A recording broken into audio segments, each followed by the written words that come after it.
সকলে জানেন আজকে যখন নেত্রী মাঠে নেমেছেন এটা কোনো পূর্ণ 10 ঘন্টা আগে থেকে 12 ঘন্টা আগে থেকে কোনো কর্মসূচি ডিক্লেয়ার ছিল না। হঠাৎ করেই এখানে কর্মসূচির উপস্থিত হওয়া এবং মমতা বন্দ্যোপাধ্যায় যখন মাঠে নেমেছেন সেখান থেকেও আপনারা বুঝতে পারছেন সেই 41% সংখ্যক লোকজন যারা ভোট দিয়েছে দিদিকে তারা কিন্তু দিদির সাথেই আছে, তাদের কণ্ঠস্বরে জয় বাংলাই আছে, মমতা বন্দ্যোপাধ্যায় জিন্দাবাদী আছে, তৃণমূল কংগ্রেস জিন্দাবাদ। আমরা ভাবনা চিন্তা করছি প্রবাসন নিয়ে, কি বলবেন? দেখুন, আমার কথাটা হচ্ছে যে ওনারা যতটা ভাবনা চিন্তা করছেন সেই ভাবনা চিন্তার পরবর্তীতে কোনো ফল তো আমরা দেখতে পাচ্ছি না। আমরা দেখতে পাচ্ছি যে সাধারণ মানুষজনদের জীবন জীবিকা যেটার উপর নির্ভর সেই জায়গাটা ভেঙে গুড়িয়ে দেওয়া হচ্ছে, তার পরবর্তীতে তারা কোনো টু শব্দ করছে না যারা আজকে একদম সরকারে বসে আছেন। আমাদের মূল মন্ত্র একটাই, আমরা যারা রাজনীতি করি তাদের মন্ত্র একটাই থাকা উচিত, হওয়া উচিত এবং আমাদের সকলের একটাই, সেটা হচ্ছে মানুষের সর্বক্ষেত্রে পাশে থাকা।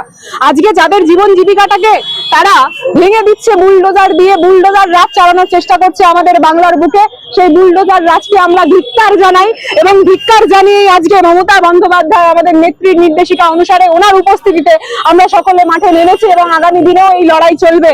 আমরা একটা জিনিস স্পষ্ট করে দিতে চাই যে যারা সাধারণ মানুষের জীবন জীবিকা নিয়ে তার পরবর্তীতে এরকম নোংরা বক্তব্য রাখে এবং মূলত তারা তাদের চোখের জলের কারণ হয়ে দাঁড়ায়, আমরা কিন্তু চোখের জল মুছতে জানি এবং সেই তৃণমূল কংগ্রেসের প্রতিনিধি হওয়ার ফলে আমরা বারবার একটা কথা বলবো যে আপনারা সকলে জানেন আজকে যখন নেত্রী মাঠে নেমেছেন এটা কোনো পূর্ণ 10 ঘন্টা আগে থেকে 12 ঘন্টা আগে থেকে কোনো কর্মসূচি ডিক্লেয়ার ছিল না।